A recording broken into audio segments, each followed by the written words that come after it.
பகுதியில் பழமை வாய்ந்த நகராட்சிக்கு சொந்தமான கட்டிடம் இடிக்கப்பட்டு புதிய கட்டிடம் கட்டப்பட உள்ள நிலையில் திமுக சேர்மன் மற்றும் நகராட்சி ஆணையர் உள்நோக்கத்தோடு 6 கடைகளை இடிக்காமல் கட்டிடம் கட்ட தயார் செய்வதாக பாஜகவினர் குற்றச்சாட்டு வைத்துள்ளனர்.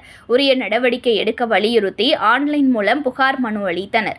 மயிலாடுதுறை மாவட்டம் கூரைநாடு பகுதியில் நகராட்சிக்கு சொந்தமான பழனிசாமி அங்காடி என்ற பெயரில் 30க்கும் மேற்பட்ட கடைகள் அடங்கிய கட்டிடம் அமைந்துள்ளது.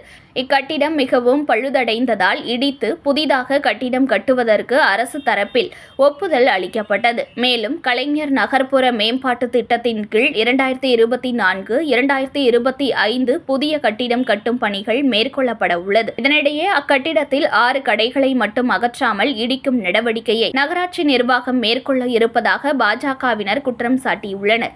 நகராட்சி ஆணையர் வீரமுத்துக்குமார் மற்றும் திமுக நகர்மன்ற தலைவர் செல்வராஜ் ஆகியோர் இணைந்து உள்நோக்கத்துடன் 6 கடைகளை மட்டும் இடிக்காமல் புதிய கட்டிடம் கட்டுவதற்கு ஏற்பாடு செய்து வருவதாக பாஜகவினர் ஆன்லைன் மூலம் புகார் மனு அளித்தனர்.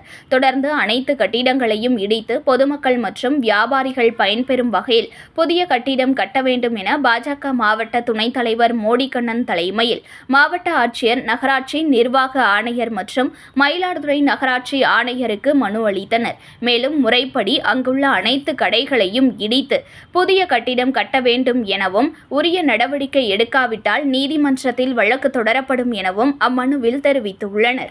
செய்திகளை உடனுக்குடன் தெரிந்து கொள்ள லைக் பண்ணுங்க, ஷேர் பண்ணுங்க, சப்ஸ்கிரைப் பண்ணுங்க, மறக்காம கமெண்ட் பண்ணுங்க.